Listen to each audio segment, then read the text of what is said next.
এই বেটা ঘটক, তোকে আমি 14 শিকের ভাত খাওয়াবো, উকিলের সাথে ঠকবাজি করিস? মেয়ের গায়ের রং দুধে আলতায়, দেখতে পরীর মতো। এই এই তার নমুনা। আখের কল ছিল, এদিক দিয়ে মানুষ হিসেবে ঢুকাবো, ওদিক দিয়ে কার্টুন ছবির মতো বেরিয়ে যাবে। এমন মামলা ঠুকে দেব,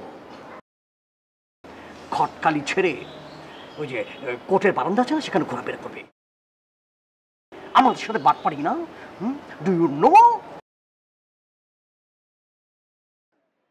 বাটপাটি আমি করিনি স্যার, এই বাটপাটি করেছি ওই মেয়ে বাবা। আমাকে ফেসবুকে যে ছবিটা সেন্ড করেছিল, এখন এসে দেখি মেয়ে পাল্টে গেছে। এই তখন বললে না কেন? মেয়ের বাপের নামে চিটিং মামলা ঠুকে দিতাম। মিস্টেক হয়ে গেছে স্যার, আর মিস্টেক হবে না স্যার। আমারে আর একটা চান্স দেন স্যার। এক্সকিউজ মি স্যার, এবারটাকে আর বিশ্বাস করে যাচ্ছে না। Totally cheater.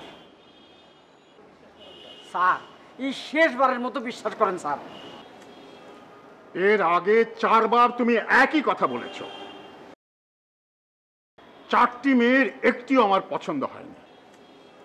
এই মেয়ে দেখানোর নাম করে তুমি আমাকে চরকির মতো ঘোরাচ্ছ। আর যদি কোনো উল্টো পাল্টা হয়, তোমাকে কিন্তু আমি চিটিং কেসে ঢুকিয়ে দেব।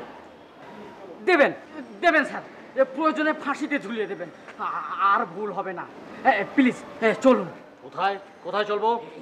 আমি এখনই আপনাদের এমন একটা মেয়ে দেখাবো, এই মেয়ে পছন্দ হবেই হবে। এই মেয়েকে আগে দেখালে না কেন? স্যার সবাই তো এই গোস্ত ভাত খাওয়ার পরেই দই খায় নাকি? চলুন স্যার। সেই মেয়েকে এক্ষুনি দেব।